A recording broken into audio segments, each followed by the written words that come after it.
I have a dream where they will not be judged by the color of their skin, but by the content of their character. So it's nothing new for the police to provoke black people in our community.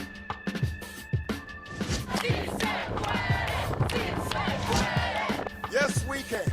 In the Bay Area, there are hundreds of gay doctors. Most of whom are closeted because of the fear of loss of jobs.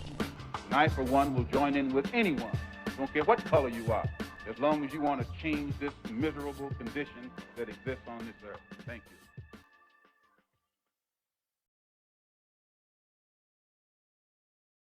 Where are you from? Well, I'm from under my feet. No, I mean, like, what is your background? As I turned around and said, this is my background.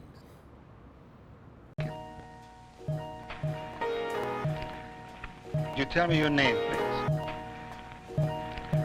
William Lamarck. I would like to ask you to describe your profession.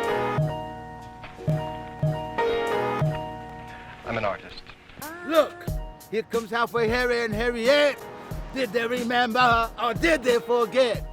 Walking to their halfway homes in a cigarette fret. How can we stop the Illuminati if all we do is lift aluminum and do the minimum? The world is a ball, global ball. Balls, balls, balls. Let's get some balls, y'all. Ping pong balls, tennis balls, baseballs, footballs, basketballs, balls, balls, balls. Y'all get your balls, balls. Let's get our balls back. What happened to our balls? Y'all, balls. So what's cracking? Crack-a-lackin', frackin', freaking frackin', Kern County, San Joaquin County. What's crackin', lackin', lackin', lackin', lackin'? What's lacking, lacking, lacking, lacking? What's crackin', lackin', lacking, lacking?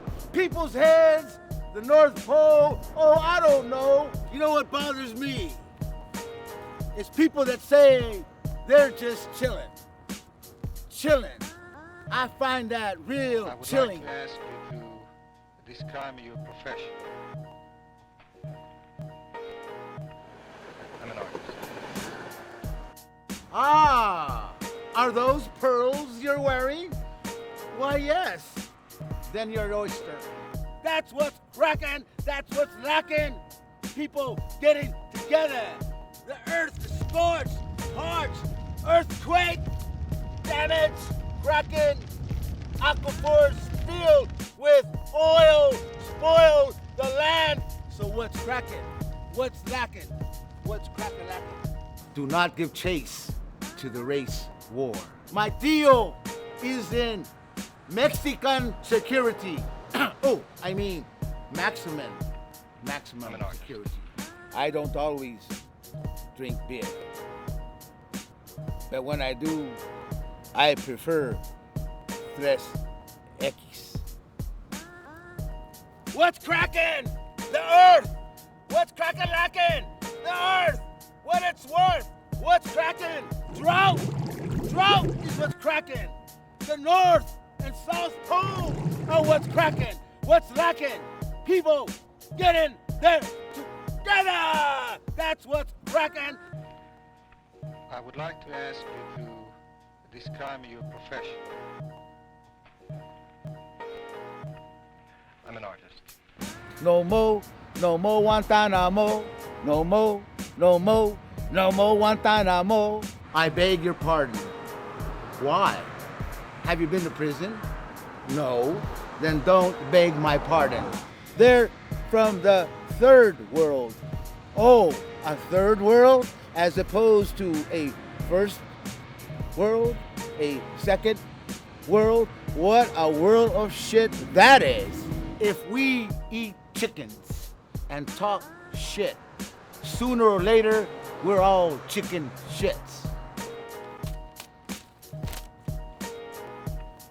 I'm an artist. FDA. FDA, Federal Death Administration. The FDA has killed more Americans with their drugs, psychotropic drugs, than all of the wars the U.S. has fought in the history of the U.S. of A, the FDA, Federal Death Administration.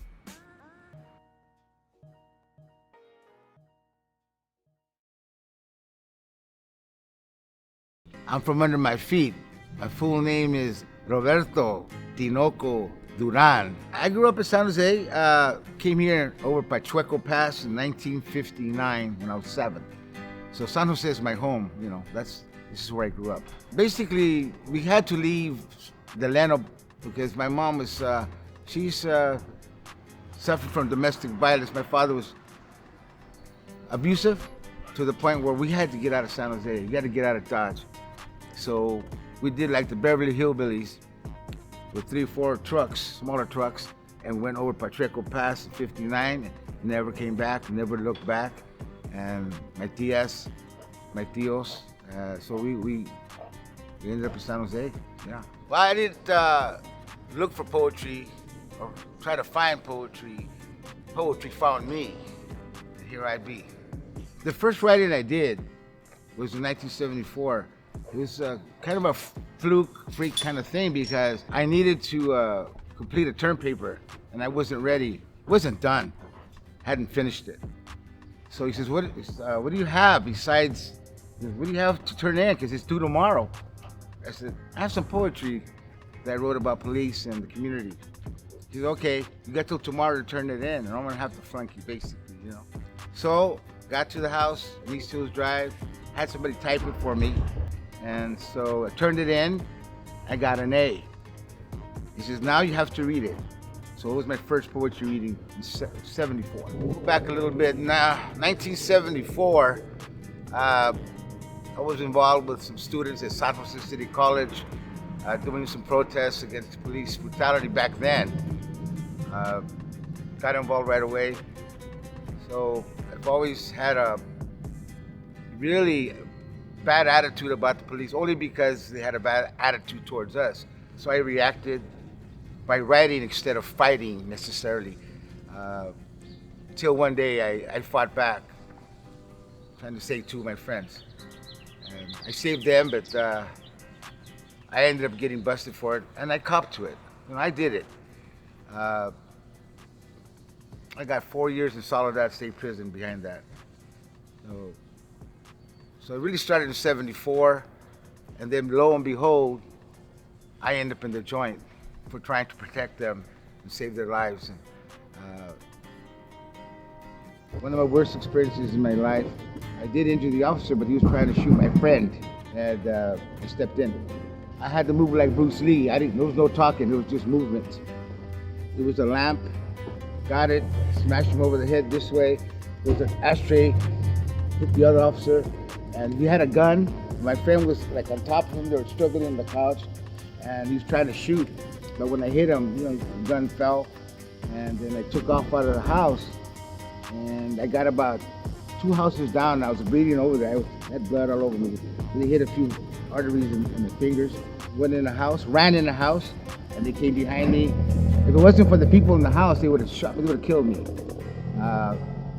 was a horrible experience. Prior to that, I had a clean record. I had a job, was going to college, had a little daughter, newborn. She was 6 months old. When I got to the joint, I wasn't treated very well because, you know, I assaulted police officers. So they gave me the business, you know. They gave me a bad psych evaluation at Vacaville State Prison, and ended up in a yard that was full of people, convicts that were seasoned. I'm a new guy coming in the joint, never been to YA, nothing. So when I went to the joint, it blew my mind. It was pretty damn scary. So I had to adjust mentally and physically, started working out and just followed the rules and tried to stay out of trouble. They didn't last long because in between riots, stabbings, race riots were the worst. It was horrible. I'd never experienced anything like that. So I started writing, crazy like. I just started writing, and After my term was up, I got paroled. I paroled from San Jose State University and graduated from Soledad State Prison. I went to Foothill Printers in the hood. And I took my $200 gate money and I said, hey, I want to write a poetry book. I was written it, I have the rough draft here. I want you to print it for me. And the guy looked at me and says, are you sure you want to do this? Well, it'll be $200. So that way my $200 gate money. Because I'll tell you what I'm gonna do. You can collate, staple, and fold, and I'll cut you a deal. So we printed up, I don't know, maybe over 100. And that was my first poetry book titled A Friend of Sorrow. I wasn't treated that great because I went to lowly San Jose State. And the students, the chairs, they had tattoos, I was in good shape. And all I could hear was the scraping of the chairs moving away from me. There was a term called the Pinto program. It was a program, a university alternative program for people that are coming out of the joint right into San Jose State University. So I was recruited to be part of that. I wasn't readily accepted by the other poets who were academic poets, muy acá academic poets. They were labeling me a Pinto poet. There was a lot of bias that I experienced. You get that feeling, the vibe. They say, oh, great stuff, Roberto. Oh, yeah, right on. Yeah, we're going to call you. And yeah, there's something coming up. And no calls. I had to hustle everything. I wasn't recommended by anyone other than myself and my desire. That's what recommended me.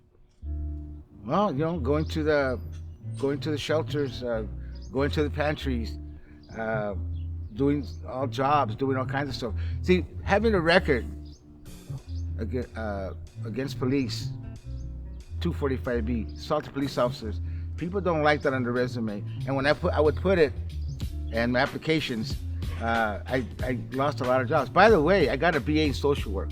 I was a social work major. I wasn't an English major. I wasn't a creative writing major. I got snubbed at San Jose State by those people because, I was a social work major. I tried to get into the English department at San Jose State. I wasn't allowed. I was already publishing poetry.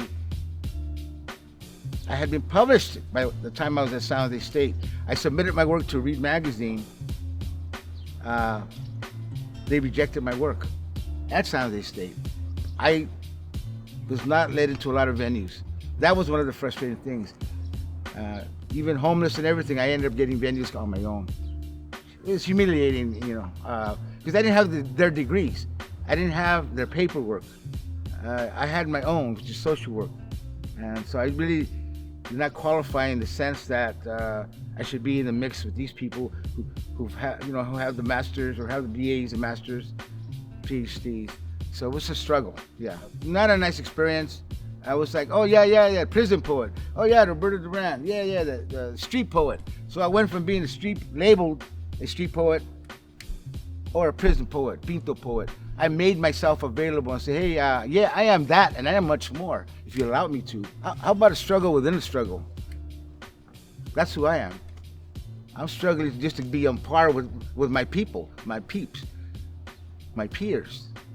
Were they my peers? Maybe they didn't think so. I thought I was. So I really wasn't invited to the readings right away. I made myself available. I attended those readings, and I got in there. It's a struggle, and it's frustrating. I wasn't invited to some of the nicer places or parties. I got no scholarships. I got no grants. I got no none of that. People were getting Fulbrights. They were getting all kinds of awards, this and that. I got nothing. I got nothing but frustration, but I kept going. All it did was piss me off more. I said, okay, you don't accept me? I accept me. Other people will accept me, and they did eventually. But it took years. To this day, I'm still considered, yeah, he's a prison poet guy. Yeah, he's got good stuff. Yeah, from the joint. But it's not just from the joint. It's about the community. It's about police brutality. It's about racism. It's about farm workers. It's about everyone. I believe I was their voice because I talked to a lot of people. And I've been to a lot of places where some people were not there to go. And I would talk to people that had all the stories. And I got a lot of encouragement. I got a lot of cariño, a lot of love, it was, I was talking to people's other of my friends or other families. What are you doing with those people? What are you talking to those people? What are you doing in those places? I go, those are the places I have to go. This is where I have to be. This is where I need to feel alive and to hear the real stories, nothing else. So I think that helped me in making my poetry diverse and just, bam. I'm no different than any other poet that has academic training or scholarships or degrees. To what degree?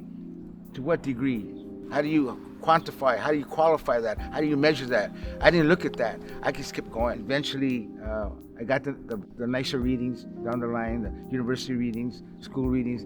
Was able to do some teaching in elementary schools, do city programs, San Jose, junior high, high school, continuation school, and eventually ended up in Cornell, and they were using one of my texts, 1987, Triple Crown. Okay, there was a poetry festival at San Jose City College, and I had attended, and there was a gathering of some of the, I won't name all the names, but some of the top Chicano poets in the country were there.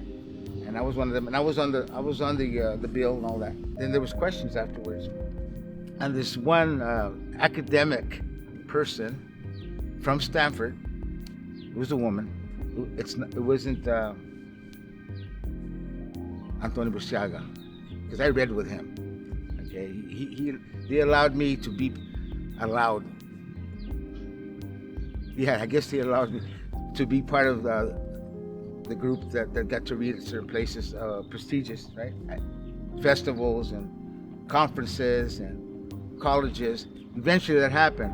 But I remember being asked by someone in the audience, almost the same question you asked me. And in reference to that, I mean, how does it feel to be a Pinto poet reading with everyone else? I was stunned. I didn't. I was stunned. Yeah, that let me know that I am not like them. I'm not accepted like them. As much as I think I'm as good as them, apparently, in some eyes, in some circles, I am not. That one kicked my ass. That one said, "Oh, I was really upset." But I kept, I finished the Q&A and said nothing. I wasn't mad at the people or the poets. I was just mad at the question. My poetry is not about me. It's about everything that I've learned in my life. It's about people that struggle. It's about people in the community. It's about people I don't know, but I've met once or twice. It's about love. It's about hate. It's about how it really is. No sugarcoating, just telling like it is. And my work is very uncomfortable for some people, and I kept doing that. I didn't change up. I refused to sugarcoat anything. I kept going the way my style developed on its own. I really didn't copy anyone. I didn't want to. I didn't write like anyone, and that's some of the reasons I wasn't invited, because I told it like it was. And my daughter Marcella is proud of the fact that I had the tenacity not to give up, to keep writing, eventually getting published in academic journals, periodicals, books, anthologies, like over 25, something like that. I don't remember the number, but I did all that. And my sixth poetry book, 6 books I have now, and another one forthcoming, God willing, called The Volcanic Poet and the Lava Flows. Don't listen to anyone but your own dreams and your own heart and your own heartbeat. Advice is only as good as the people that give it. And some of the people that are going to give you the advice aren't the ones you need it from. Take your own advice. Seek those that love you. Even family. Some families are not always the most encouraging, but I found family members that sit like my mom. Said, "Mijo, you can do anything you want." It sounds cliche, but it wasn't. I took that to heart. Surround yourself with people that care about you enough to believe in what you want to do, your dreams, your ambitions, and will stay there through the hardships. That will stay there through all the heartache. And then, you have a great chance of doing something. Don't give up.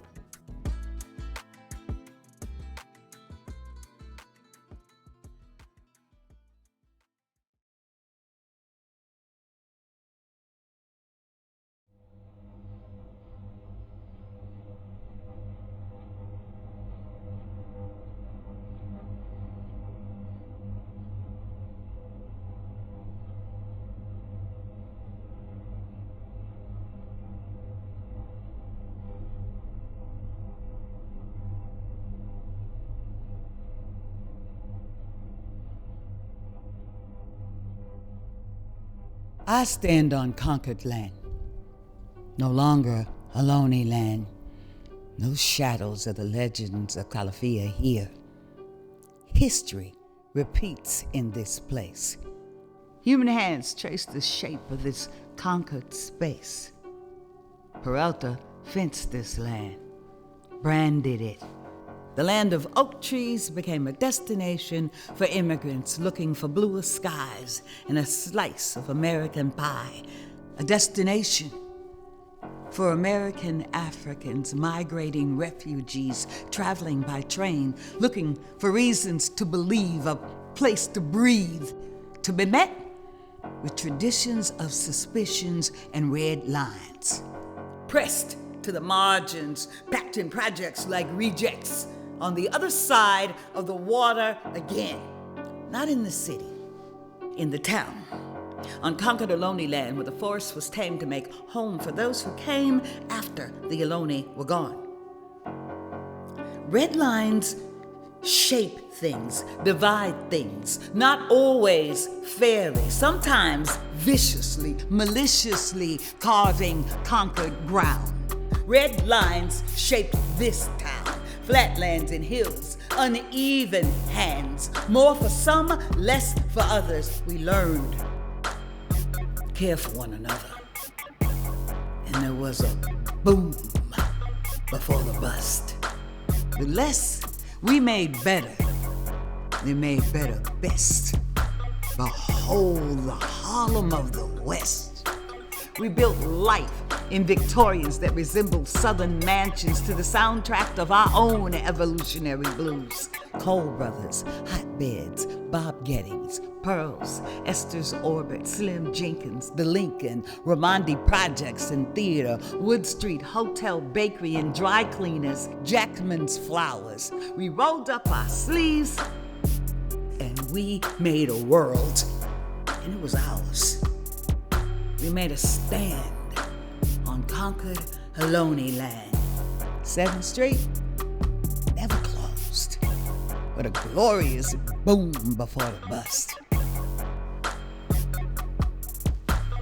Then redevelopment found us, came for us. Eminent domain style. Neighborhoods in dust. They tore things down, then they posted up, ran a train on us. Born self-determined, we put our trust in us. Chocolate City time.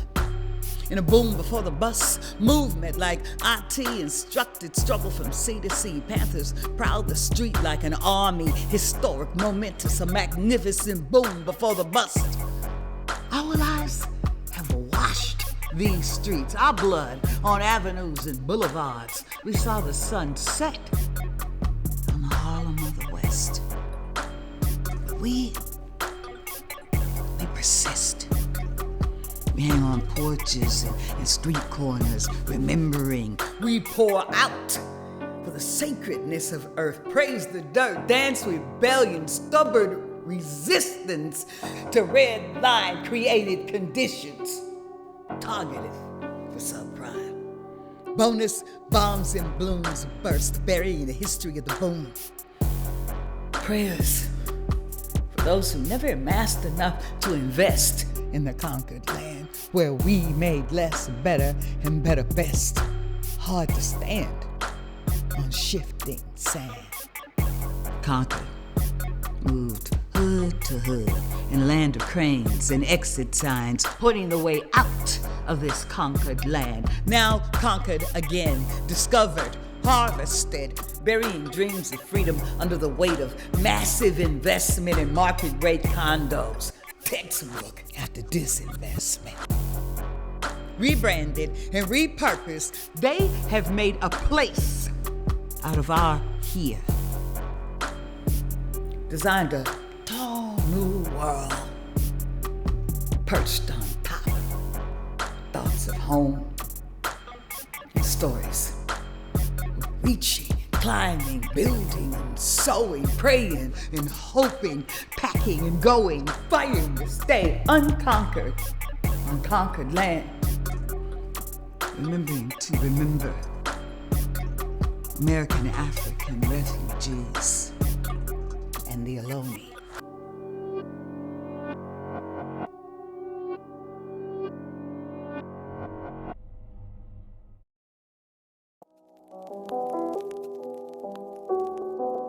I was born, and therein lies the tale. I have 2 birth certificates. One is for State Line, Mississippi, and one is for Chicago, Illinois. The story is that my mama ran away from home, and she was pregnant with me. And I was left in the hospital, and she continued her journey down Route 66. She eventually ended up in California. My grandmother came to get me from State Line, Mississippi, and took me back to my great-grandparents' farm, and looking for her brother who sold real estate in East Oakland. But I didn't graduate from high school. I actually mentally walked out of high school in the 7th grade. I had a U.S. history teacher who was a first-generation American, who I caught in a fictional bit of history. And it had to do with how docile slaves were. And I was extremely well-read. And I called him on it. And he couldn't defend himself. So I got sent to the dean's office and eventually wasn't allowed back in 8th grade history because I was disruptive, which then just poured fuel on the fire. Like I said, I was extremely well-read. So then I wanted to know why there were no Black books. There was nothing from the Negritude era or the Harlem Renaissance in the English class. And so I spent a semester in the girls' bathroom where I read a lot and smoked. By the time it was time for me to graduate, I didn't have enough units to graduate. Drove my mother crazy. She told me just let the people teach the class. I don't know, words, reading, things that were written have always kind of been sacred to me. It seemed to me it ought to be illegal for them to teach me lies. And it seemed totally moronic that my mother would insist that I pretended like their lives were the truth. So I no longer trusted school to be a reliable narrator of literally not wanting to be proper.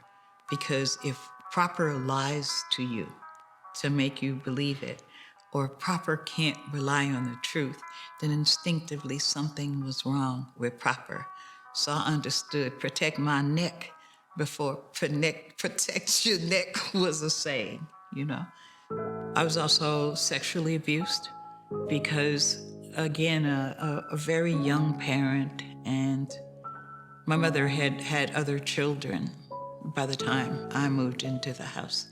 I, again, in retrospect, learned that children who are sexually molested often have really good imaginations.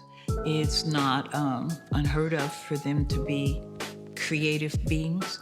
It's mostly escapism, needing to be in some alternate reality because your real reality is untenable. And so I conformed to that thought really well. I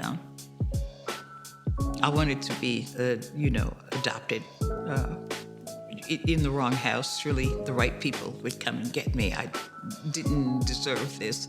And so I created spaces on paper. Other kids stole candy. I stole books from the time I was really little. I was barred from the library in Vallejo. Like I said, when I didn't go to classes, I would go past the library. I would take out books that would, if I liked a book, it never made it back. And I would sit in the bathroom and smoke and read. Literally being able to express myself on paper.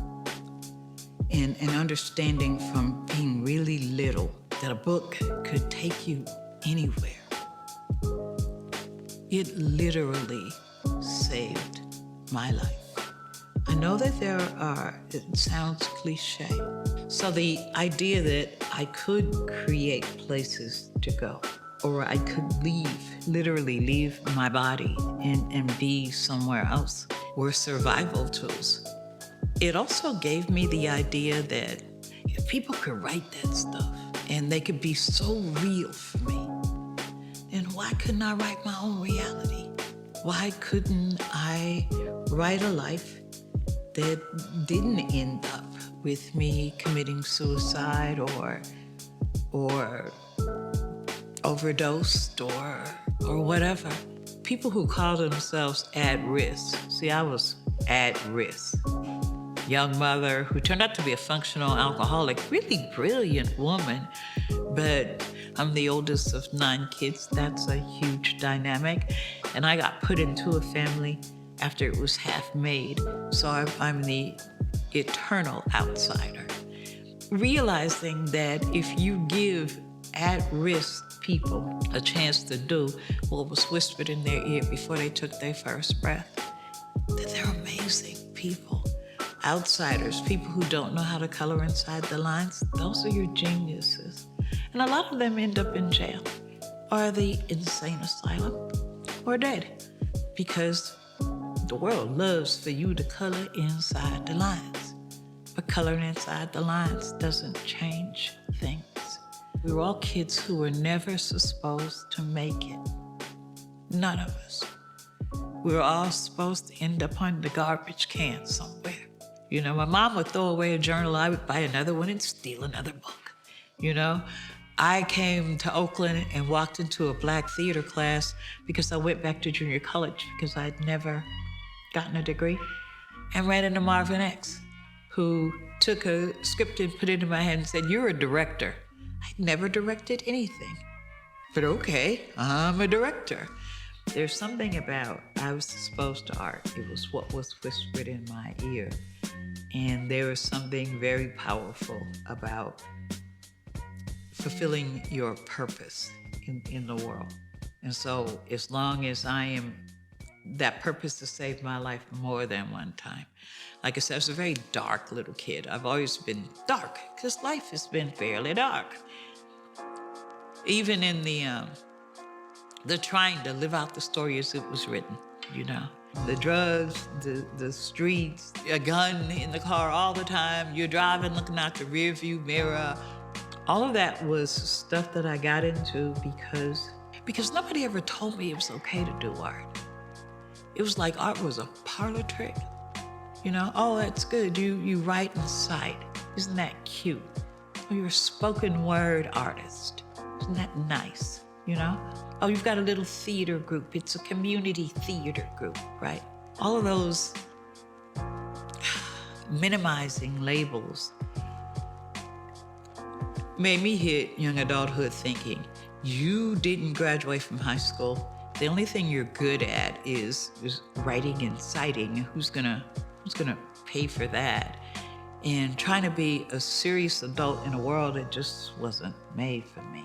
It was probably as close to killing myself as I ever came, and I called myself trying to live at that point. I'm a lyricist. You gotta be saying something. Just because you can do it in 3/4 time and do a little dance move, if you're not saying anything, I'm not here for you, okay? I understand that there are a group of people who really don't listen to lyrics. And so it is about rhythm. So I've always aspired to do poems that work on a page. You can buy one of my books. People say that I'm difficult to read on the page. It's on purpose. They're complex messages. It's just in an economy of words, and I favor ebonics. I need you to read it 3 or 4 times. By the time you figure out how to say it, you'll actually understand the sentence. But you didn't understand the first time you read it, you know? And that's why I get to remain word slanger, even after having written books and sort of, well, poets, what is the spoken word artist? I get to hang on to my street name because I do the damn thing. Places are the essence of change, you know? When I talk about West Oakland, there were people there when people got off the Pullman trains. And there were people there when those people who were there all the way back to the Ohlone who are still here in the shadow of all that. And people talk about them like it used to be a lonely, not still a lonely land. So the idea of being rewritten and rootless, I think, is a huge human disservice, you know? The idea that at one time people built houses and your children built houses next to you, and that's how we got cities, and nobody sold their house. Who the hell would sell grandmama's house? You know, nobody would sell. Does the queen still live in the palace? Okay? A lot of young people don't realize today's gun laws are because the guns the Panthers carry were perfectly legal, and it scared the hell out of them to see black men armed to the teeth standing at the Capitol. And they've been trying to take guns out of black men's hands ever since that Jonathan Eubanks picture on the steps of the Capitol. So every city has a planning commission, every state and the federal government.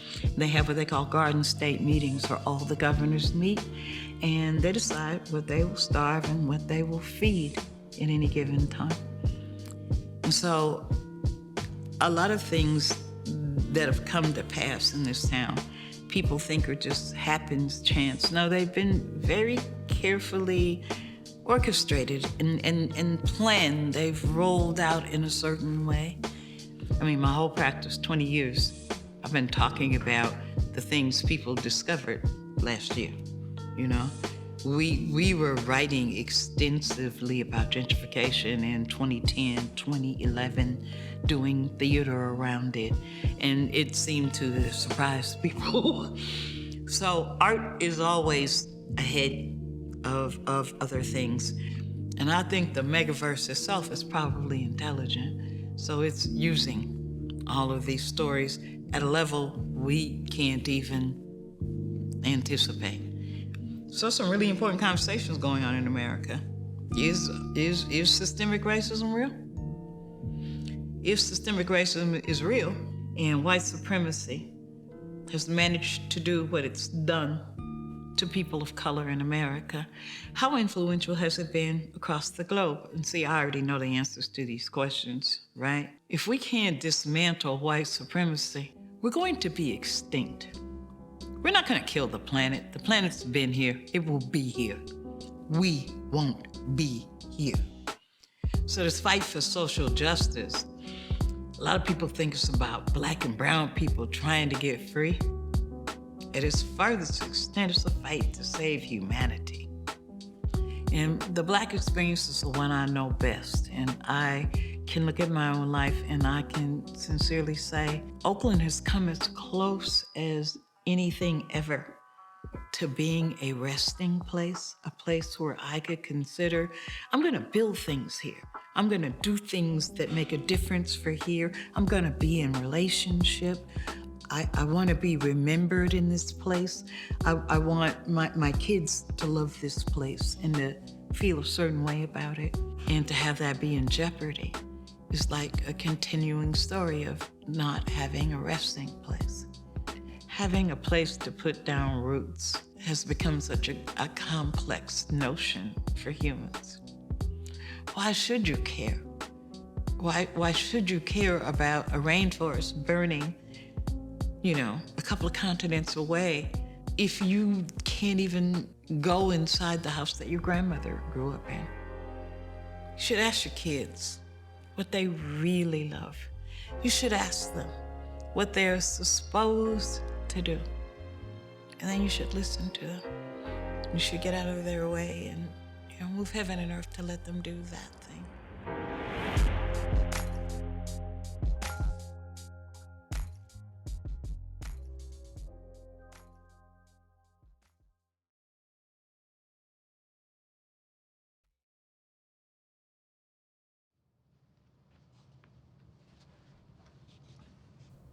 Poets, come out of your closets. Where? They, them, here. Penny, Adams, Harrison Street, listen up. Air, everywhere, you, now, here. If, mine, Xochimilco, nobody. No, this, hand, they, is, for what? come out of your closets. Casa, taza, chinela, slipper, sip.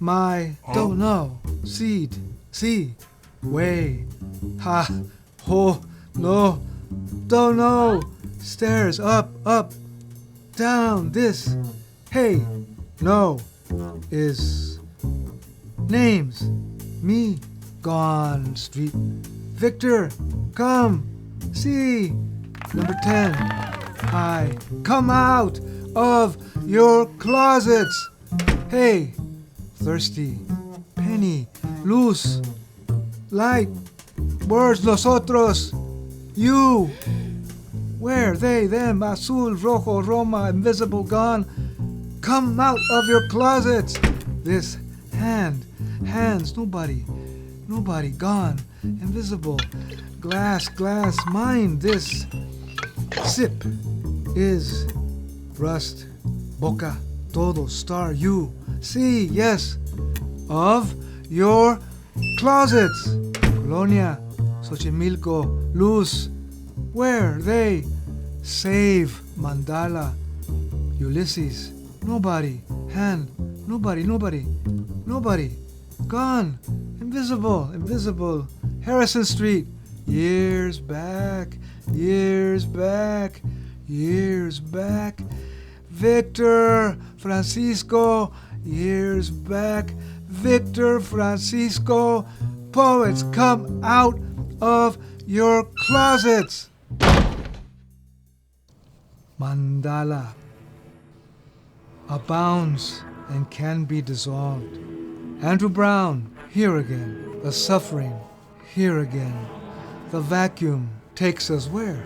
Into sparks and specks, into sparks and specks. We go back into sparks and specks to the beginning. Kindness, we call for kindness. We call for kindness. Abounds and can be dissolved. Andrew Brown, we strike at the root. Andrew Brown, we strike at the root. Let us call love. Yes, let us call love. Yes, love is the vacuum. Takes us where? Into sparks and specks. We go back to the beginning, where suffering abounds and can be dissolved. Andrew Brown, here again, the vacuum takes us into sparks and specks. The suffering, love is. Can love is. Let us, we strike at the root for kindness. For George Floyd was a great man, thrown and pulled toward the flames. For the flames were familiar, for they would seal his story. For he was taken down, face down, body down to account. For his soul stood up and hearkened, the chariot song descending. For he pleaded as the fiery metals coiled upon his ebony skin. For he was our renaissance, our thirst, our vessel for freedom. For it is said, he was our father, our son, our symbol, our body, for a choir assembled on streets in every furnace of witness. For he called upon his mother as he called upon the source. For he was not your Negro, he was not your black cut down. For he was the ancestral ship burning through maps and chains. For he was the future no one had prophesied, the now and the is. For he was the one to peer fast into the eye of the slaughtered. For he was the roar of the circle, a radius stripping the brutality. For he was taken in the evening as we noticed the power remain.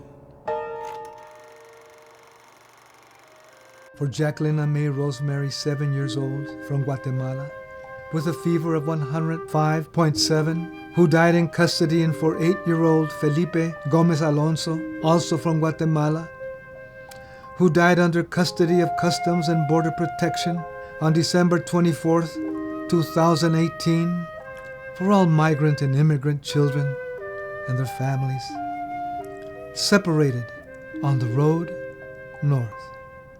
Why do you cry? Those are not screams you hear across this cage.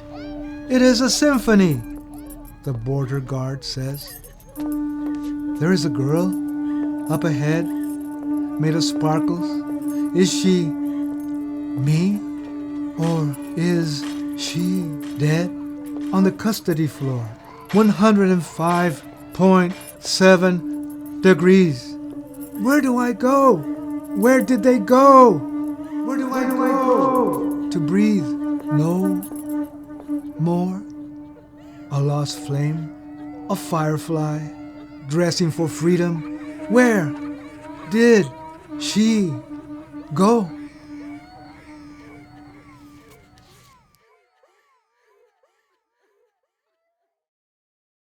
In one day, we can change everything.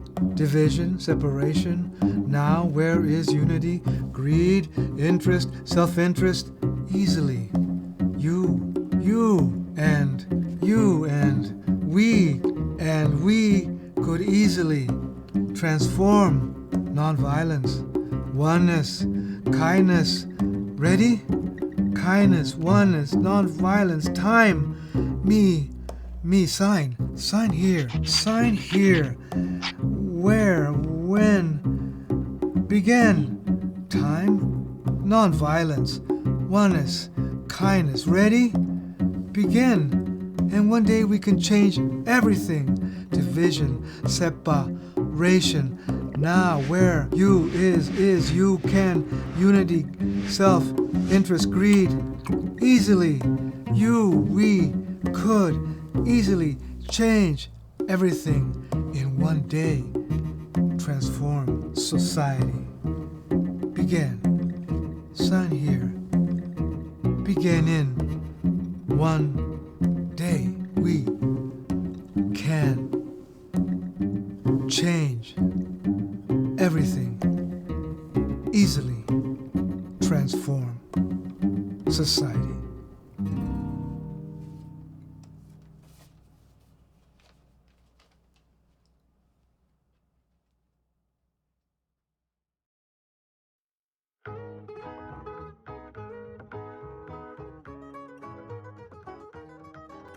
Well, I was born in Flores, California, right in the Central Valley, but only for a few days until I was able to, digest milk and all that. Because my parents were on the farm worker road. So I was born on the road, which is good. Everything is always moving and like poems. So I was born on the road in Flores, California, which is next to Fresno in the Central Valley of California. My father was born in 1882. So he literally at 15, he jumped the train and came to Denver, Colorado, and began his life as a field worker. And so he came from there and then just broke open and traveled and learned English by buying English words for a penny each. And my father was always working. He was always out in the fields. My mother was from Tepito, Mexico City. So my mother came from there around 1918 and on a train with my grandmother and my aunt, Juan and Ayodele.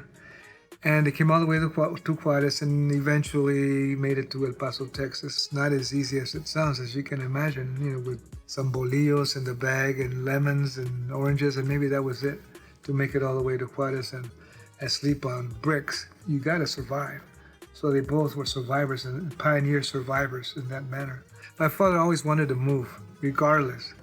Whether I was in a city and settled, it was time to move, or within the city, time to move to another street in the city, then another street in the city, then another street in the city, then another town and another street. So I think by the early 50s, we went to Escondido. So then my father worked in Don Garcia's ranchito. So there we were in San Diego. But then the Garcia family got pulled out by the Border Patrol. I was 5 years old, and I saw them get pulled out and put in a van and just taken. Don Garcia left all that behind. My father wanted to buy it. He was selling it for $2,000. Who has $2,000 in 1955, especially migrant farm worker? Then we got back on the road to Ramona, to the mountain.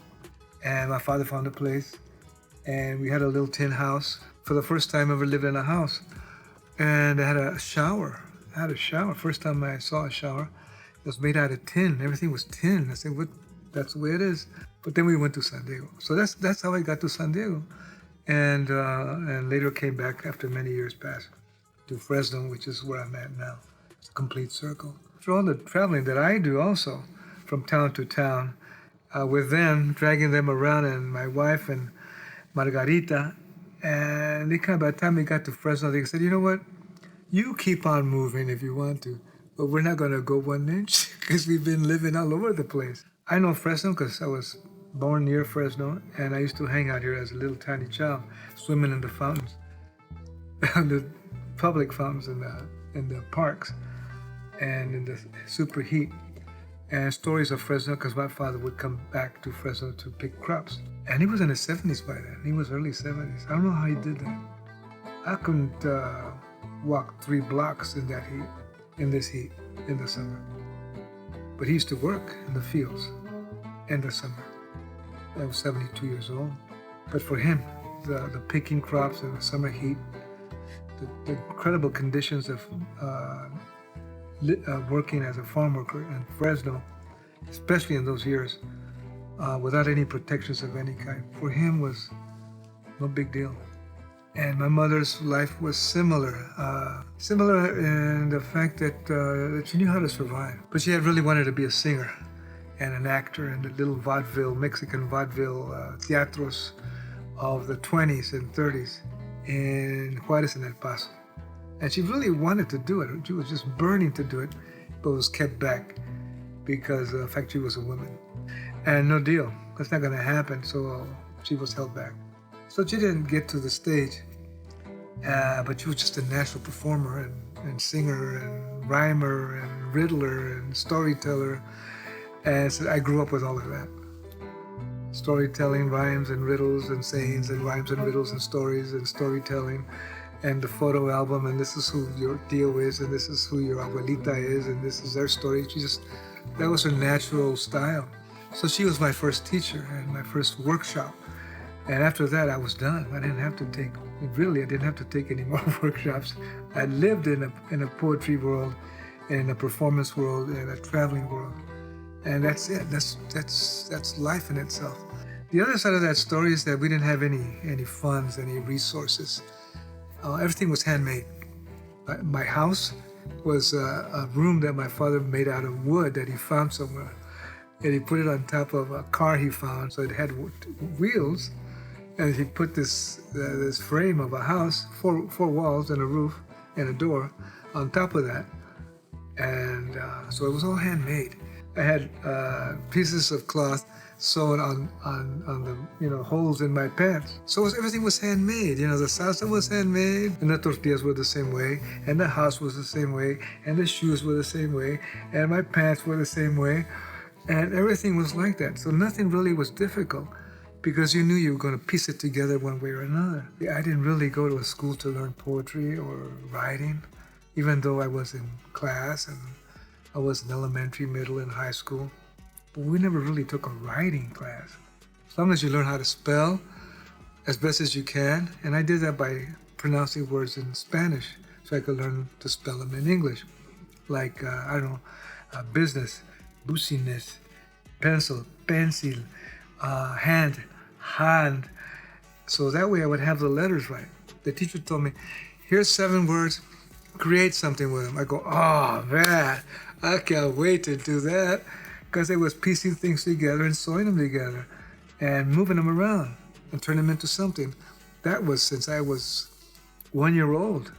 Everything was that. So they naturally were makers with whatever was available. That's quache. That's true.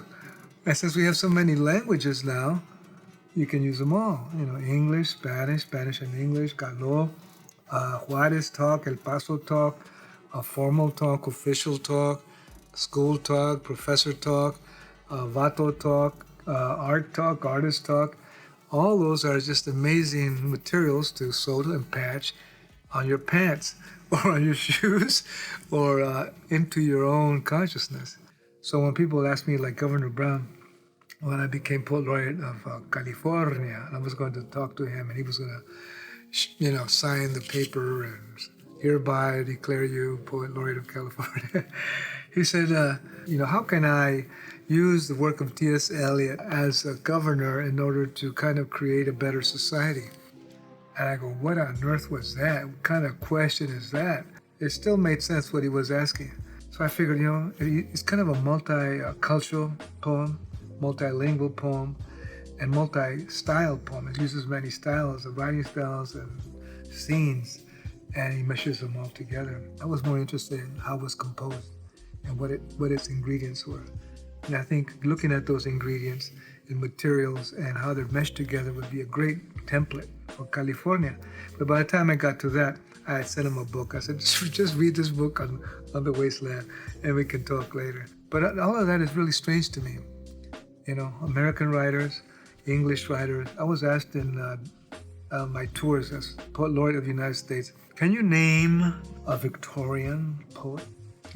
Being tested and being seen as someone who probably doesn't know anything about literature, but for some strange reason is the Poet Laureate of the United States. I said, I'd rather talk about Jose Montoya. Do you know Jose Montoya? I remember kicking back in 1968 in San Diego on C Street. Lurista lived on C and I lived on B at one point. Lurista, Alberto, Baltasar, Heredia, Urista. We became friends in 1962 in middle school, and he became a very well-known poet when we started the whole thing going. He was just groundbreaking, pioneering poeta, bilingue, cultural, and his style, and Black, African, Chicano, Aztec, English, all in one poem. So it was just me and him and Jorge Gonzalez out on the porch, and that was it. 3 of us. That was one major giant group. And it was Viviana Cermeño, Yolanda Padilla, another major giant group of 2 women. We were just going and we were more like jellyfish poets, kind of just moving around this vast ocean, trying to find our way through it. And Lurista had the notion of kind of pre-Cartesian or pre-Columbian culture that he wanted to bring out. It was a great idea. And he wanted to get in touch with China and Africa, which was another great idea. And San Diego became that cauldron that wanted to cook that hemisphere. Its indigenous roots and its historical roots and its present conditions. A lot of revolutions taking place in the 60s in Latin America and in the Caribbean, in Cuba, which was a great beginning. My sense is to get as deep as I can in the poem, as deep as I can, because it's really a thinking template, a vision template. It's great to acknowledge that you're a writer, that we're artists. You think about it a little bit on occasion, all of us do. Am I an artist? Am I really meeting the grade? But we just become what we become. And it happens by working and creating projects with our friends and our associates. And even if, we're licking lollipops, we're dreaming about it together. And all of a sudden you're organizing poetry readings, and all of a sudden you got people coming in to read, and all that paints you more as a poet. And all of a sudden you're beginning to build yourself, and you're beginning to build poetry, and you're beginning to build a society of poetry. But there were maybe 20 of us, maybe 10. And now there's hundreds and hundreds and hundreds and hundreds, which is great. My legacy, I don't think of those things, I was brought up, thinking for others. I didn't grow up with thinking about careers or planning or finances, being respectful, being kind, and finding happiness. That's it. Everything else was extra. Whatever it was just extra. Not at one point do you need to acknowledge or question yourself, because apparently you already started doing it. It's too late. You already started doing it. But you do have to get up there. Spent a lot of time forcing myself, because I just I was so afraid of speaking and of having conversations and presenting myself and of being sincere and honest in an open group. Those were my 5 enemies. Presenting myself, speaking up, telling the truth in front of an audience, being sincere and honest, and sustaining that. My 5 opponents. So I started in 8th grade to knock them down. I started by taking choir because I knew in choir I was going to be pulled out. And I had to stand up and I had to sing a song in tune to the piano, a cappella, by myself. I said, I have to do this. I can't get to where I want to get without doing this. So I took that for 4 to 5 years until high school. But the real key to everything, in addition to my parents, was Miss Lelia Sampson, Mrs. Lelia Sampson in 3rd grade. That's true. It's totally true. There I was. I hadn't spoken one word in any class. This was 3rd grade. Or at any moment did I volunteer anything. And if I was called on, it was going to be probably impossible. Okay, I'll do the famous song of 3 Blind Mice. So I sang 3 Blind Mice. And I made it to the end of that song. I couldn't believe I had done that. And then she turned around and said, "You have a beautiful voice." And that was it. I said, I have a beautiful voice? Oh, no. Something didn't work here. Me, a beautiful voice? Then I just walked back to the back row, which is where I lived. But it became the key to the rest of my life. And it's the key to everything. You have to figure out what a voice is and what your voice is. Then you have to find out what beautiful is, and then you got to snap them all together. Well, there's always a way to master that word. And there's always a way to complete the sentence. And there's always a way to step out and stand up. And even if your voice is going to tremble or sound like Mickey Mouse like mine did for years, you'll be able to stand up and you'll be able to speak out. So that's the key. The key is to always continue. And the audience is always open. It doesn't have to say stop. They don't have a sign that says stop or don't recite or you're not a poet. They don't have those signs. Those are the signs we put up for ourselves. And you say, well, I don't have confidence. Well, that's okay. But confidence is also open for business. It's always open. You can add to it. You can add to confidence. You can say, today, I'm going to do more than I did yesterday. But just put yourself in a difficult position where you're going to have to speak up. Another way to look at it is, it's really not about books. It's really not about publications or being called a poet or being recognized as a poet. None of those really are that important. Enhancing the beauty in the voices of the people. If you can do that, then you have reached the heights of being a poet. Ding, ding.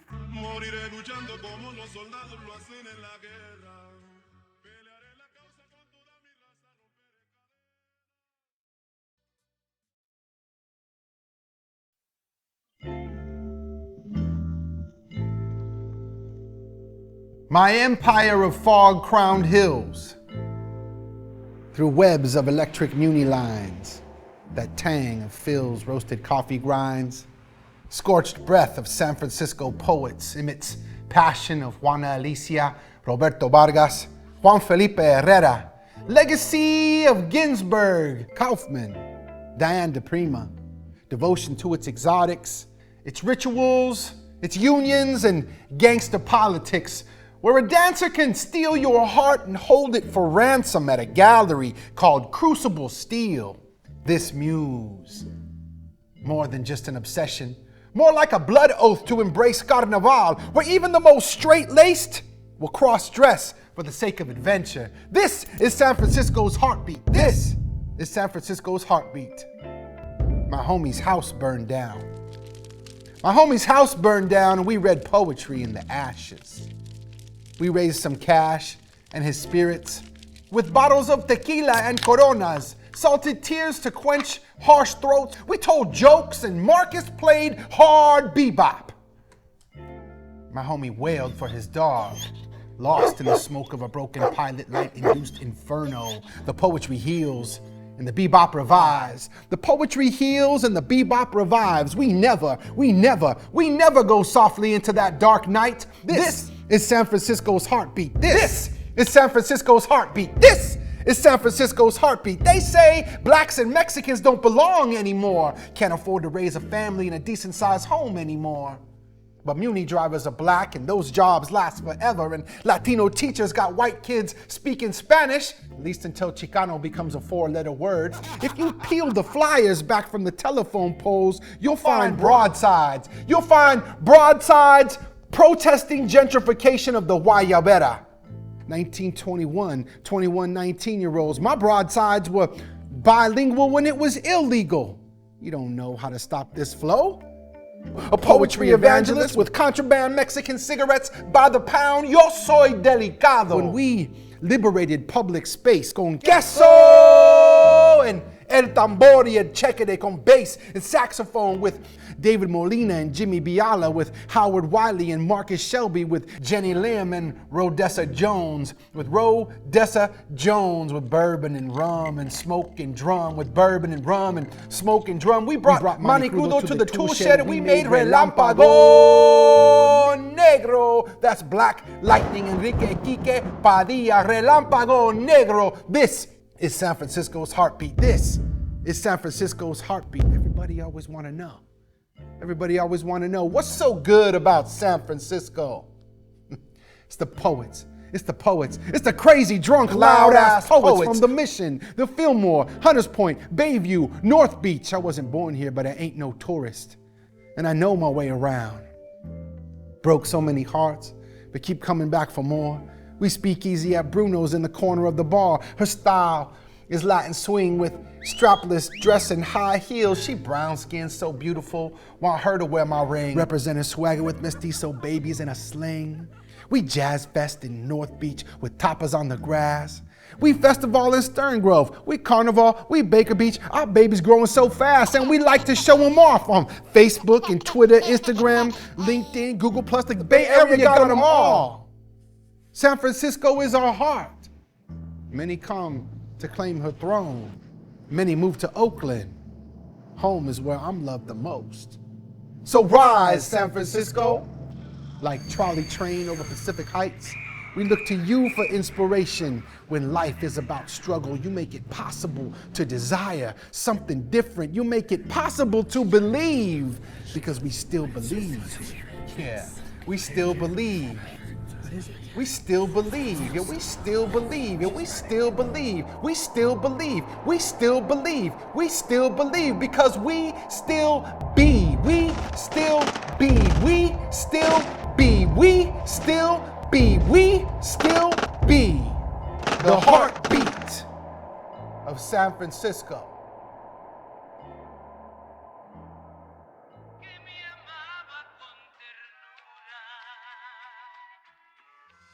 My father is Serbian, my mother is half Mexican, half Cuban. My grandfather came to Chicago in 45, 46. Met my grandmother who was from Cuba visiting her brother. At the same time, around 1950, my grandparents from Serbia were escaping the war and had been living as kind of refugees in Europe.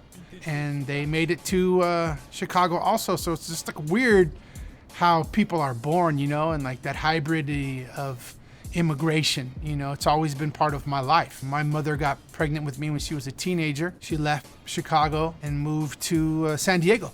I was born in San Diego. From there, I started playing sports. I was really into baseball. My grandmother basically brought baseball with her from Cuba. She was the first person I played catch with when I was a little kid. And then, you know, my dad also was a ball player when he was younger. I got involved in baseball from at the age of 5 and got really good. So eventually, you know, I got drafted by the Chicago Cubs, which is ironic, right? You know, my family from Chicago, basically my mom and dad born there, to playing for the Cubs. It was really a trip. My family was proud of me. Like, oh my God, I can't believe this happened, and neither could I. So I went and played ball for a couple years professionally in the minor leagues. And then luckily the Cubs paid for my college, and my uncle helped me arrange a good signing bonus, so I could get my college at UC San Diego paid for. Back then, if you went to junior college, you could transfer to a UC. You were given priority back then. This is in the 90s. I was lucky. I was an affirmative action baby. I was the last class let in under affirmative action because it got taken away in 94. And I remember being on the campus of UC San Diego. I began to radicalize. I started going to rallies with this group called Unión del Barrio, which was basically a socialist revolutionary group who was based out of Chicano Park. And they were, about self-determination. I published a book in 2001 called Along the Border Lies. That was my first novel. And that was basically documenting that year from 94 to 95 in San Diego when the border got militarized. And at the same time, the narco traffic and the narco gangs really blew up. In the process of developing my writing at UC San Diego, I left baseball, started to really want to articulate my art. And someone told me something about grad school. They were like, yeah, you can go learn from more accomplished writers and get time to write. They'll basically go to school to write a book. And that's what a creative writing master's is. You get a couple years to write amongst other peers. So I did that, and I applied to schools in New York and in San Francisco. I got accepted to both, and I decided to be loyal to the soil and came to San Francisco State, California. That was a big decision for me because I almost went to Brooklyn to go be a New York, writer. But then ultimately it was like, I love San Francisco and I love California. So I showed up here in November of 95. At the very end of the year, I finished, actually I had graduated in 95 from UC San Diego. So I was like home for 6 months, just kind of like figuring out where I wanted to go, what I wanted to do. And I came up here, didn't know anybody in the city, didn't know anyone. So for the first few months, I was kind of wandering. And San Francisco was really wild in 95 and 96. It was very active. People were always in the street. There were always like functions going on. It was like either a protest or a party or people naked in the window at Artist Television Access. And I decided, this is where I belonged. I came to the Mission and found that there was a really active legacy here of artists, not just poets, right? So San Francisco is the city of poetry. Everybody knows that the beat movement started here in the 50s in North Beach. So if you're a writer, Jack Kerouac, Allen Ginsberg, Lawrence Ferlinghetti, Diane DePrima, all those people, you start studying that, you're gonna have to figure out what happened in San Francisco. So this was a city for poetry. This was a city to write. This was a city to be an artist. In the context of American literature, you're gonna face white supremacy because American literature is white supremacist. So you grow up kind of copying white people. And it takes a long time. What I mean by copying white people, I mean like trying to write like white people, which means forgetting to include your own people in the story, right? You're always comparing yourself to white writers, white people, white poets, white artists, and you want to be like them. You want to write like Hemingway, you want to write like F. Scott Fitzgerald, but you ain't rich. You know what I mean? You ain't coming from that. And as a Latino, as soon as I began writing inside the institution, I was already met with kind of like, you don't know what you're doing. You don't know how to write a sentence. Don't mix languages. Nobody can relate to this when you write in Spanglish. You're alienating people. In other words, I'm alienating white people. That was the guilt you bring on to you. Like, what's wrong with me? I'm alienating white people from my poems. I must be messed up. Something's wrong with me. That's what my teachers told me, man. They told me I was alienating them because they couldn't understand my Spanglish. I'm a brown poet, then I'm helping my people, but if my brown poetry is just to basically make white people feel comfortable, then I'm basically reinforcing white supremacy. In my grad school, my teacher, Ann Packer, gave me a C in grad school for my novel writing class. The novel I ended up publishing. She gave that a C, bruh, because she said she didn't think I could write a full English sentence. So I went total opposite direction. I started writing only in Spanish. I just started ripping things in Spanish and not giving a shit what white people thought about my writing or what I was talking about. I started to cultivate audiences that didn't participate in academia. And eventually, the community caught up. But you know, for your first few years as a up and coming emerging poet of color, you're gonna face a lot of pushback because you don't, either you haven't found the right community to support you to give you an idea of what success feels like from your own community. But I didn't know how deep the cultural legacy was in the Mission, especially here on 24th Street. So that's when I came here and I saw all the murals. You saw the trees overarching 24th Street. It was like a protected corridor, and you think, oh, it's so beautiful, you know, all these, you know, old Victorians, all these mom and pop stores, everybody speaking Spanish from different regions, Central America, South America, Mexico, Caribbean. You had them all here. The Mission is a perfect breeding, cultivating ground. It's a garden for inspiration if you're into like ethnic identity, ethnopoetics, you know, where your poetry is based in cultural identity, right? And the traditions that we come from and how we evolve those traditions while we kind of grow as a community. Like, you know, you're mixing things. You're taking things from home and you're mixing them, you know, with what you find around you. Things move and change. Every region's got a cool identity, and that was inspiring to me. And so I really grasped on to San Francisco. So we started reading poetry together outside on the street with Los Delicados. In '96, we formed a trio of, actually it was 5 of us. Me and Norman Celaya and Darren De Leon and Blanca and Magdalena Monterrosa. We started reading poems, just kind of like getting out into the middle of the community, or at San Francisco State outside at the Quad, and we just started bussing and letting people know we were here and we were live. And we had this poem called Presente, where each of us would do 3 lines about a person that meant someone to us and to our culture, and we'd do like a 3-line poem, and then at the end we'd say their name, and everybody would go Presente. And you know, we would do it about people who had passed, or we would do it about really important folks, veteranos, people that mattered. Like, I got a big appetite for hip hop served over Latin soul. Boricua, morena, Boricua, morena, big pun. And that was typical of San Francisco then. Performing outside, it was a public space. Everybody looking at you in the Mission, everybody wondering what you're about, everybody trying to size you up. This is not a shy neighborhood. And that's how my family was, loud, talking mad stuff, talking shit. So living in this neighborhood was like basically being at my house. So they extrovert here in the Mission. And that was perfect for what I wanted to do. I wanted to be a spoken word poet. I wanted to be loud. I wanted to let people know what's up. I wanted to represent. I wanted to tell the story of my family.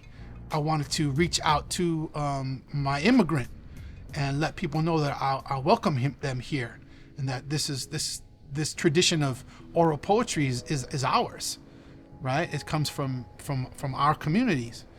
We've been participating in telling stories out loud and sharing histories out loud for thousands of years, mixing English and Spanish and being proud of it, because it's an authentic way that we talk. And so I really grabbed onto that pride. And then I started working with Juan Felipe Herrera in the 90s and started to evolve my performance, kind of like take more chances, be experimental, perform, act, sing, dance, bring people on stage, do magic tricks, do all kinds of stuff. That's what Juan Felipe's kind of style was, really wild and improvisational, but super jazzy, you know, always on the beat, super like energetic. Really in the vein of the beats in a lot of ways. Spoken word owes a lot to the beat poetry movement, the protest against injustice, the personal testimony, the musicality. You know, everybody knows that spoken word voice, you know, or the hipster voice in their poem, you know. The sun is bright today. I walking on Bryant Street. I see the homies outside. That's a straight up, you know, articulation of the beat. We just added hip hop to it so that, you know, it rhymes, right? Doing poems that reference the generations before us, that's part of it. But then we bring, you know, the hip hop style to it. influenced by, rappers or Saul Williams too. So when you listen to me perform, you're gonna hear all of those influences about who I am, where I'm from, and who influenced me. Until the point I got onto Def Poetry in 2003, performing a poem on HBO about, immigrants joining the military, the United States military, fighting in Iraq, dying and not getting military benefits. He is 18 and Mexican. He's in San Diego, Topeka, Buffalo, Oakland, California. He wants a piece of the American dream. Francisco wanted a college degree. The Army recruiter at his high school told him if he served in the military, he could automatically become a U.S. citizen. After 4 years duty and an honorable discharge, there would be plenty of money left over for him to continue his education at a good institution. It was exciting. Brown boy who wasn't even a citizen, who had barely been a resident 5 years, who didn't know much about education, was now willing to die to become a student. And for anybody any young, brown or black or poet of color out there who's, feeling the need to conform, there's nothing wrong with learning forms of poetry. There's nothing wrong with that. You can learn the European poetry form, but don't try to transplant your own culture with European literary, artistic, aesthetic ideology. Just because it's been documented in hundreds of years of school doesn't make it better than the way your grandparents told you stories, the way you learned to communicate in both languages. Those are legitimate forms of expression, and they have their own structure, so you can find a wealth of artistic inspiration in your own culture. You don't have to conform to white institutions.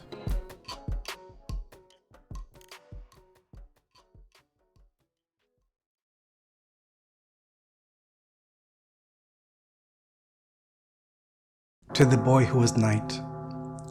I too used to place a veil over my head. I was either a widow or a bride, because they both left something behind at church, like I had on the day of my first communion. How I envied the girls in their white gowns. The lace of baby cribs that kept out the flies made me feel so otherworldly, angel-like. But I was taken to the altar unadorned and stripped of my crown. Standing next to a girl in silk gloves, her Cinderella slippers poking out like doves beneath her dress, I felt absent, removed from my true self. When the priest placed the Eucharist in my mouth, he stored a piece of bread on an empty shelf.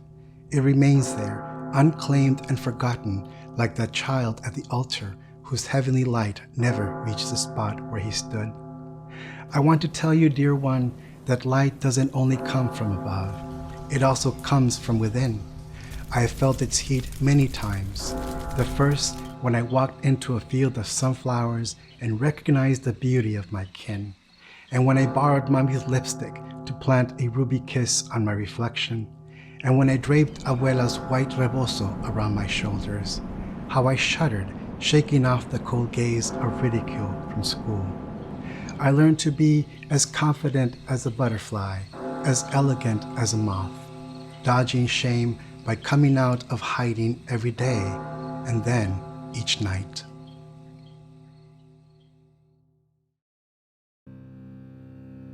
To the boy who wanders toward the border.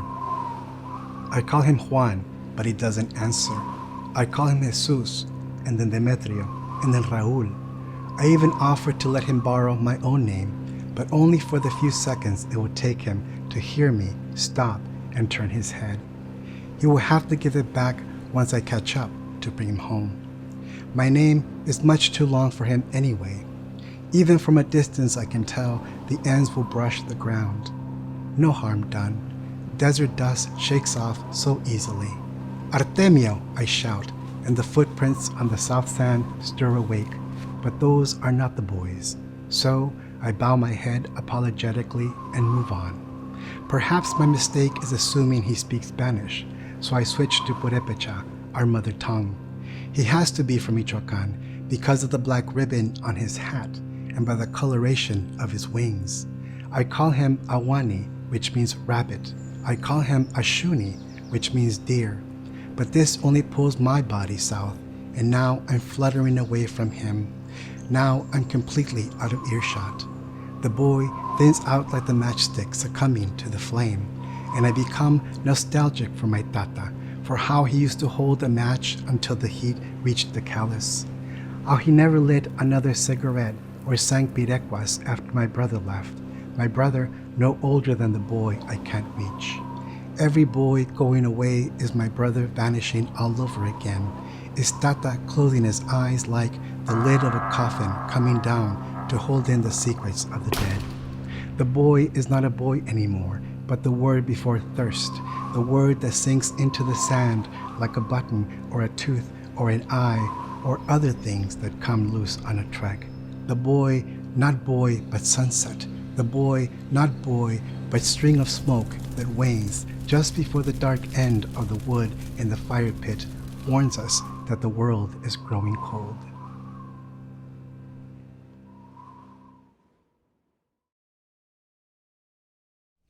Unfathered. I'm middle-aged, and bachelorhood went to the party without me. Not only am I my father's age, but my grandfather's as well, though I'm no father or grandfather to anyone. In my 30s, a man who wanted to be a father asked me to be his partner in parenting, but I was so young, so gay. Fatherhood was a costume in a play I would never want to sit through. Daddy was a man who paid for my drinks, and his gray beard nuzzled my thin neck. The stale odors of vodka and Calvin Klein cologne stayed on the sheets long after I'd forgotten his name.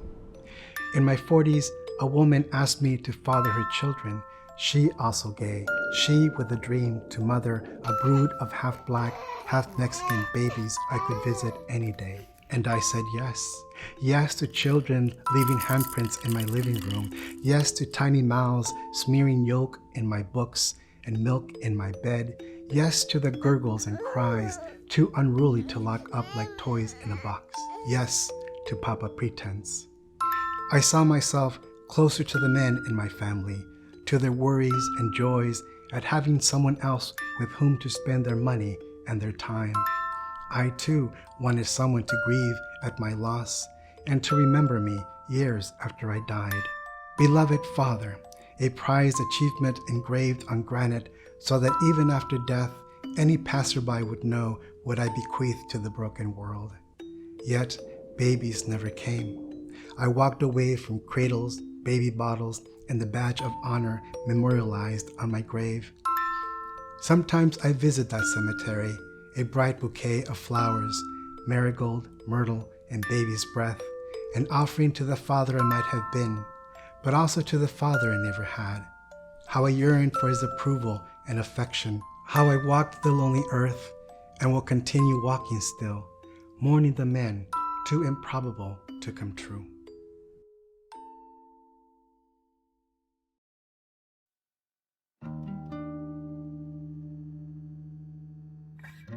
I grew up in Michoacan, so Spanish was my first language. When my family migrated to California, I became the designated translator because at 10 years old, I had to learn English very quickly. At the time, I realized that I was going to be not only the translator, but I was going to be the communicator because my family, besides being unable to speak English, they also were illiterate. I found that out eventually. I didn't know that when I was 10 years old, but eventually I did. I discovered that about my father, about my mother, about my grandparents, that they didn't know how to read or write in any language. Very limited. That became my superpower as a young man, that I was the one that bridged my family to this other world that they sometimes were afraid of. I remember my grandmother, whenever you see something in the mail, like a flyer with an eagle stamp on it, she would say, "It's the government, they're throwing us out, they're throwing us out." And it was a flyer for a sale at some department store. My grandfather, when he got lost, he always had me look at the street signs, and sometimes I wouldn't read them fast enough, and he'd get angry and he'd just go back home. So my superpower was the English language. I was the only one who wanted to read books. I had my own library, something that my family encouraged. My father bought me a bookshelf when I was very young. And in this bookshelf, I stocked it with books that I bought at the local secondhand store. It was like the Goodwill thrift shop. These were all 10 cents each. And so I stocked up that shelf with the paperbacks that now I realize are mass paperbacks, romance novels, horror thrillers, and it didn't matter. I read everything because that was my way into a different world, my way into a world that was not where I was. My world in Indio, California, Coachella Valley, was very small. It was just my family's house and the school in front of the house. And also, if we ever went with our families to work in the fields, we went with them, especially in the summers. Working in the grapes was also very, very difficult, and we did it all summer through high school. My father said, well, that can be your spending money to buy clothing, because we don't have any money. So either you wear the same clothing as last year, but you don't want to because you're growing, or you go to the grapes. And that was also a very, very difficult thing to do. I hated it, getting up at 5:30 in the morning. And then we stopped depending on the heat. And it wasn't because the people were hot, it was because the grape was hot. You couldn't pick the grape during certain temperatures because it would boil the inside of the grape, right? So here I thought, they're taking pity on us because it's so hot. No, because the grape, they want to preserve the grape. They don't care about you, I didn't like that life at all. I every time I was there, I didn't resent my family for it. I resented the world for it. I resented this country for it. Because I thought, I'm beginning to hear this thing about the American dream. I'm beginning to hear about land of opportunity, but where is it for me? Where is it for my family? That's how my mother had her embolism in the fields. That's where she was working in the grapes, and then she had an embolism, and from there she went to the hospital, and after that she had to have surgery, and then we went to Mexico. She was going to die, and my father knew that, and she wanted to die in Michoacan with her family.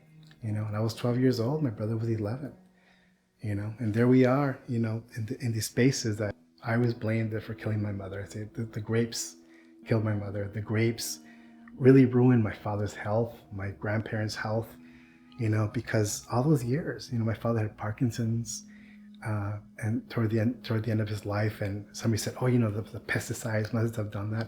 I don't know, but it wasn't very pleasant. It wasn't pleasant. People were angry. People got home, they were anxious, they were annoyed. Everything bothered people because they were tired and they had to do it all over again, the next day. I don't remember who told me first, who said, well, you can stay in school.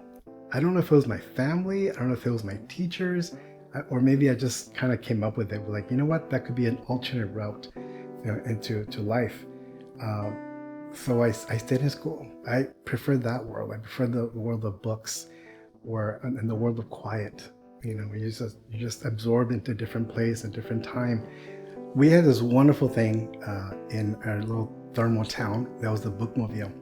So the bookmobile would come down, and the guy began to see that I was the voracious reader. I was still reading murder mysteries, the stuff that I had read from the Goodwill thrift shop.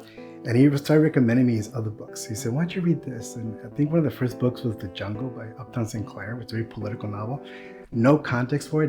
I had no idea what this was about, but I understood something. That was about the laborers, right? I thought, what is about labor? It is about people organizing, the meat industry, I believe. And then he introduced me into other novels.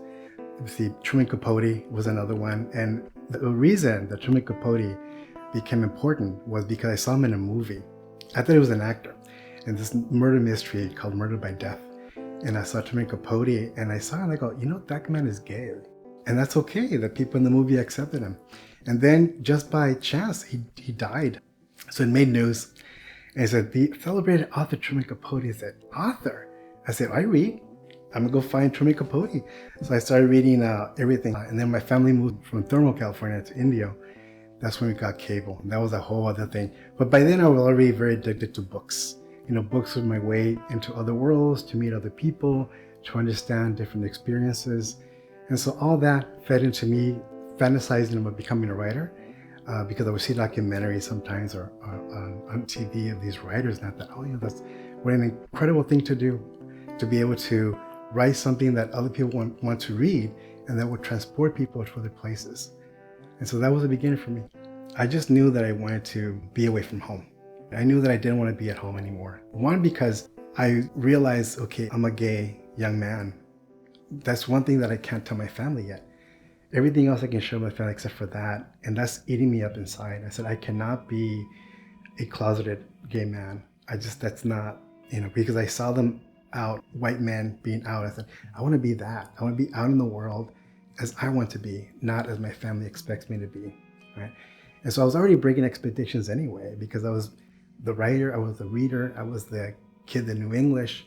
So I was already, moving into a different places. So I thought, well, let this be another place that I move into that my family may not understand, but that I will appreciate about myself. But when I went to college, man, I didn't know anything. But then I also was asked to be in a creative writing class. I was in the honors program, and they had choices: honors this, honors that, honors creative writing. I thought, well, I wrote a poem once. I can do that. And so I signed up, and I realized right away that this is what I wanted to do. I wanted to do this thing called poetry because it allowed this imagination that I had built up. It allowed this language of things and experiences that I had inside me to come out. I thought that's what I want to do. But the other things about college, I didn't, again, I was running into Chicanos that were from very different experiences. I did come across some that were also farm workers, and we kind of clustered together, and we didn't talk necessarily about our families.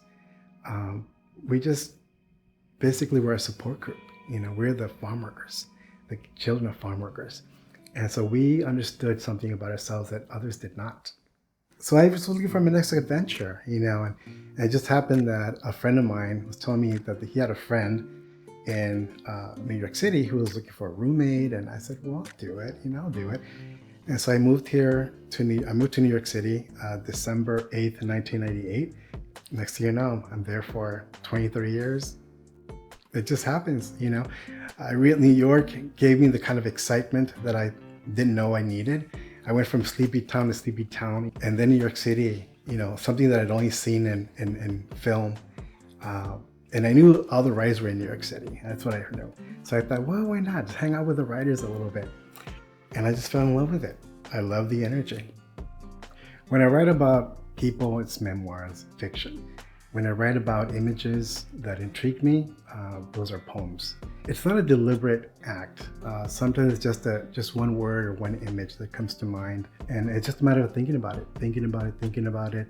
I'm not the kind of writer that has 20 drafts. I always say to my students, you might be the kind of writer that has 20 drafts in their head before it comes out on the page, and then you put it on the page, right? So for me, that's it. When my archives were sent to UCLA, they're like, where's all the material? Where's all the drafts? And I go, well, there's not that many, most of them are in my head. So for me, that's what I do. Even my other books, the book that I just wrote about my grandmother, I thought about it for 7 years, and everything just cataloged in my head, and finally it comes out. And with poems, it's very similar. Something intrigues me, something catches my attention, and it would just stay in my head for a very long time.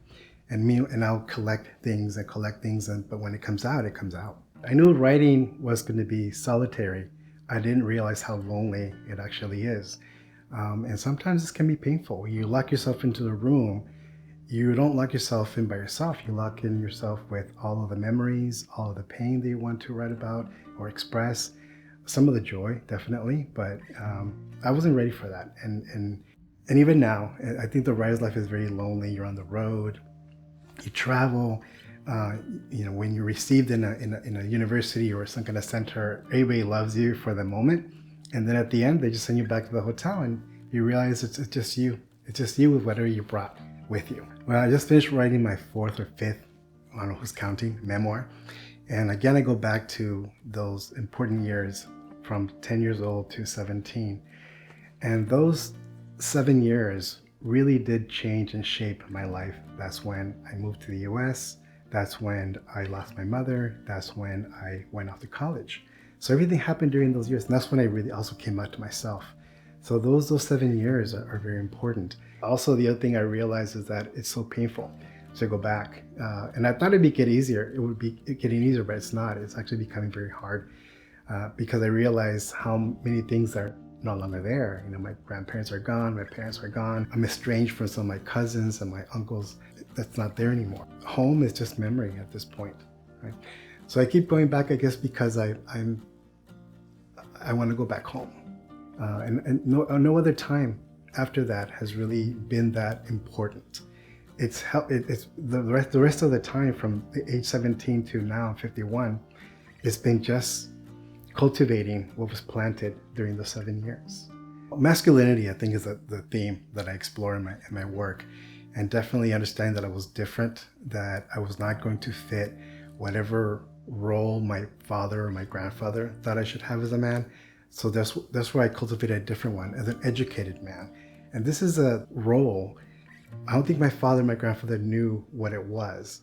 So when they saw me take shape as an educated man, I was still a man, right? I was a different kind of man.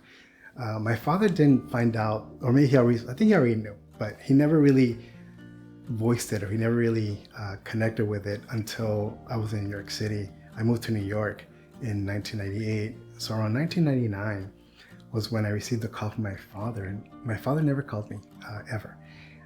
We did not have a very good relationship. After our mother died, my father decided to start a new family away from my brother and I. My brother and I were raised by my grandparents, my father's parents. So I didn't have a good relationship with him. You know, I saw me once a year after that. He was a heavy drinker. Whatever money I would send to him, he would spend on alcohol. So I stopped sending money. That also was very difficult for him. But when I finally came out, my brother told him just straight up. Because my father kept nagging him. What is he doing all the way over there in New York? Why is he there? What's going on? And my brother just told him, you know what? He's there with another man. And my father just said, well, you know, he's made his own way in life. I just hope nobody says anything to him. Right? And that was it. We never talked about it. We never talked about it, even though there were always hints that he was trying to get to that moment. But again, I didn't even know how to articulate that. It's another kind of loneliness, because I thought, you know, after I lost my father, I was 36 when he died. And I thought, well, how can I get closer to my father now? Because whatever opportunity used to be there is gone. I can never visit him again. I can never talk to him again. And I thought, well, one thing, you know, I'll say about my father, that despite the fact that he did things like spend all the money on alcohol, there are moments that he was a good father. There are moments that I remember tenderly, my father being vulnerable in front of me, you know, when he cried about this, cried about that. And chillón, which is something that I thought was interesting, because I thought, well, you know, men don't cry. He never said that, because he did cry. He did cry. And I thought, well, another thing that I know he loved my brother and I. He loved his other children. And I could see it in his other children who were very sad that he died. And so I thought, well, you know, what if I can try to understand him by becoming a father? That kind of love, you know, and can I do that? And it was not possible. I made peace with it, and also with my father being gone, the only way I can try to again reclaim some of that is by writing about it.